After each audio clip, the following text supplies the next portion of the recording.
Today we are going to make a Stonehenge-style monument for our battlefields. I'm making this for Song of Blades and Heroes, but of course it's going to work for any kind of battlefield you want. Things we're going to need today for the first stage are some pink foam insulation, 3/4 inch thick, our foam cutter, some black paint, white paint, both flat white and flat black, and gray if you have it, but of course if you have black and white, you have what you need to make gray.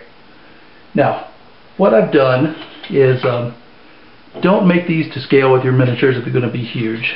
So I did a little experimenting and I settled on my two uprights are going to be about 6.5 centimeters high and 3.5 thick at the bottom, 3 at the top, or somewhere close. And my top piece is going to be about 7 and 3.5. So to start off, it's very simple. Just going to take our cutter and follow the lines. Now this cutter is awesome. You can get it at about any hobby store. I think I got mine at Hobby Lobby. You can get them at Michael's, order them online. Not very expensive, and you can do really cool stuff with it. And it's easy to use. Just don't burn yourself.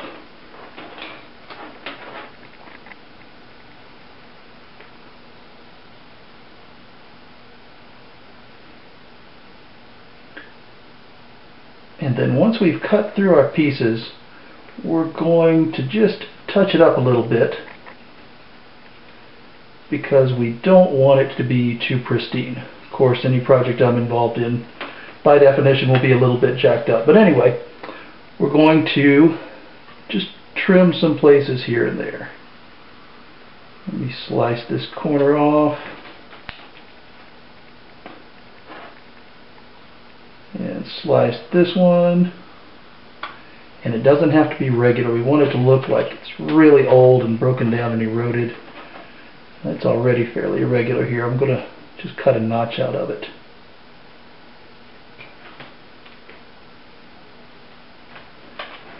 And then let's put some cracks in it too.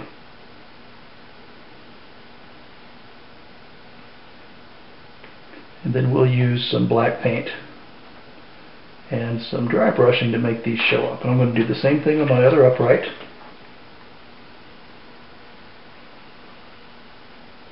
And I don't know, there are probably actual words for the Stonehenge-type megaliths other than uprights and tops, but I'm afraid I did not take the time to research them. So that's what I'm calling them.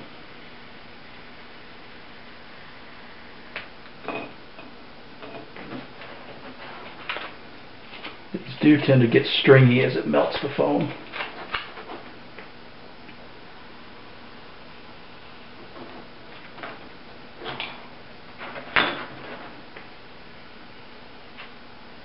Put a few cracks in this one. And then we will do our top piece in much the same way.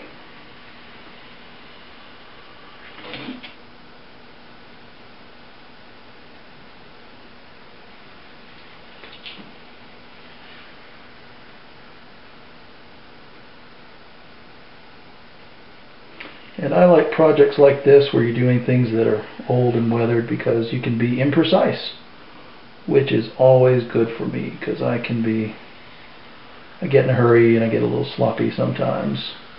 I try not to when I'm painting, but it's just something in my nature that I like to get things done and move on to the next thing. I don't know, maybe I'm ADD or something.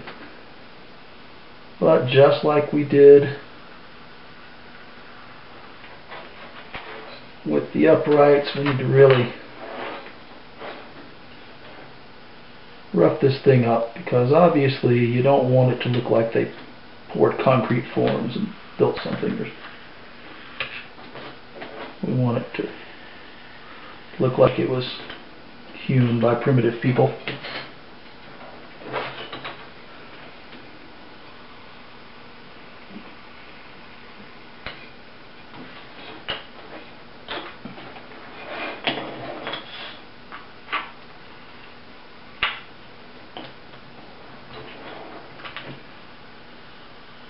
And we'll do the bottom edge.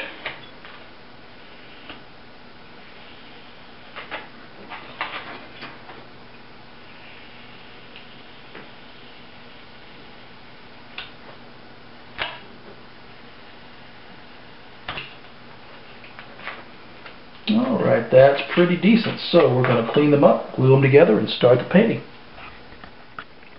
Next step is simple. We're going to paint them flat black. I kept them apart. I'm going to paint them first for a couple of reasons. One, because that'll make it easier to get to the inside sections, because when I put this all together there's not going to be very much room in the middle, so this is just easier. The other reason is that certain glues will melt styrofoam, and this acrylic paint will create a barrier so that you don't have to worry about that.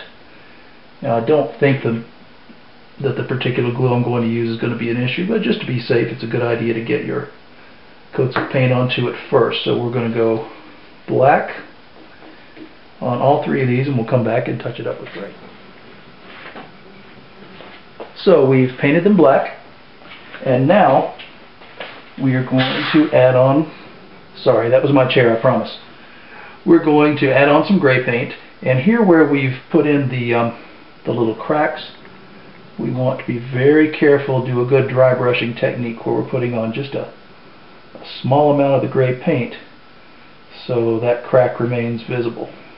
So just a little bit of gray on your brush, wipe most of it off, then drag it over the spot. And we'll do the same everywhere else. Wherever we've made these recessed areas, we'll get some of the gray in there, but it's okay if it doesn't completely cover, because that's going to create the shadows that we're looking for, or the illusion of shadow rather, in some of the recessed areas. And it's going to make it look a little more realistic. And so we'll do a couple of layers of gray, and then we'll come back with a little highlighting. So now we have done a couple coats of gray.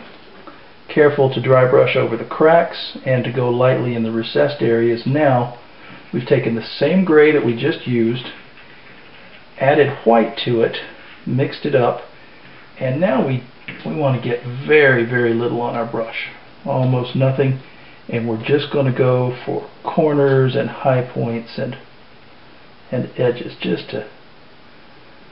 to highlight, pull out the edges, again just creating an illusion of depth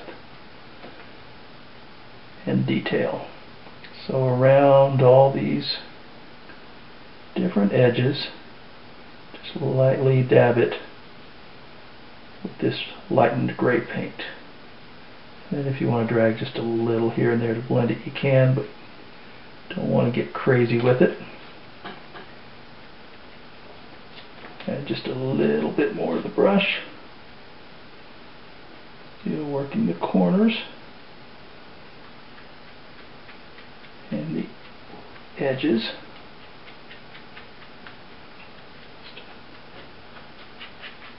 To bring out these highlights.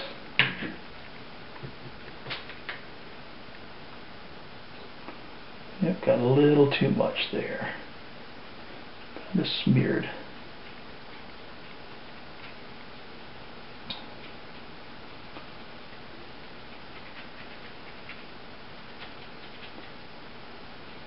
Drag a little across the top here, just because that dark gray was so regular there and didn't look natural. Alright, so we've got our,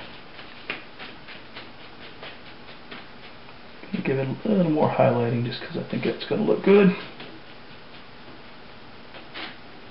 We're ready to put them together. Alright, time to put it together. I'm going to do two things.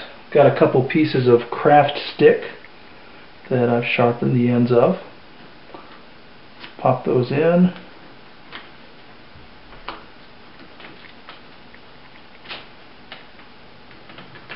And then we're going to add some glue. I'm going to use white glue this time.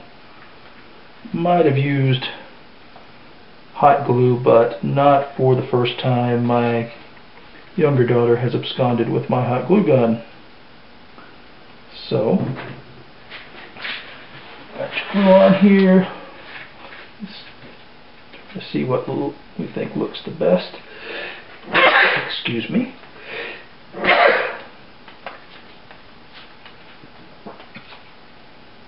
And put it together.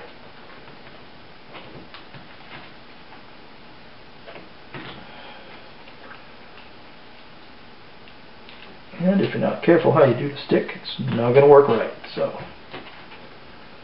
give that a little while to dry, and then we will do our base. Now there are a lot of things you can use for basing. You can use cardboard, presentation board, particle board, I've seen balsa wood, a lot of different options. I decided to get weird. This was inspired by something that the people who make Song of Blades and Heroes did with a game called Swatters. And I'm going to use an old CD-ROM. I'm going to throw it away anyway. So I've primered it white. And I've got a couple of monuments here, and I'm going to glue them into place.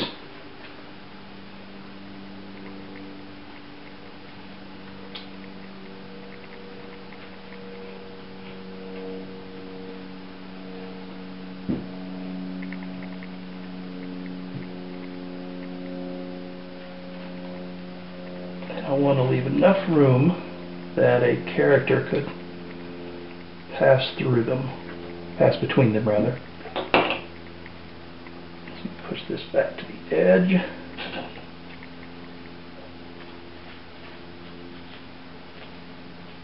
So,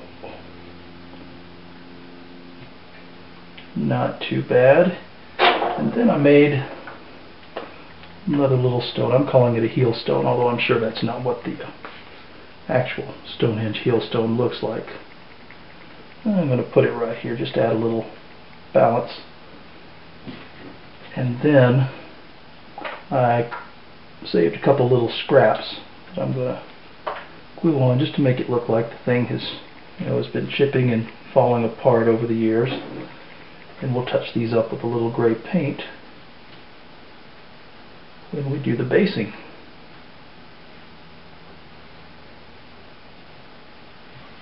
So, make sure we like where they are. Alright. Alright, so I slapped on a heavy layer of brown paint. I really glopped it on there because it's going to double as my adhesive when I put on the flocking. Now, needless to say, don't use your expensive Citadel paints for something like this. This is really $1.77 for this, just inexpensive paint. You can get Hobby Lobby, Walmart. But, for your bottom layer terrain stuff, you don't need to be using expensive things. Now I'm just going to drop a little of this and a little of that onto here. Start with the earth type things and sand.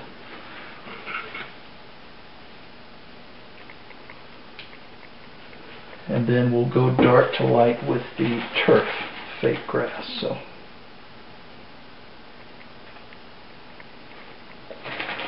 some really dark stuff on there.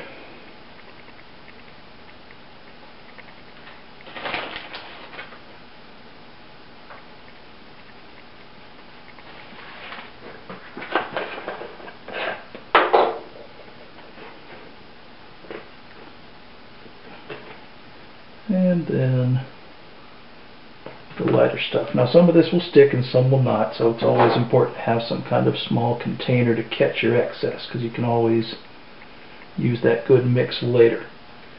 Alright, so we're going to give this time to dry. I will shake off the excess. I'll do a little touch-up paint on some of these things, fill in some holes, and then we will see how it turns out. And here we have our finished product. That's what it looks like up close.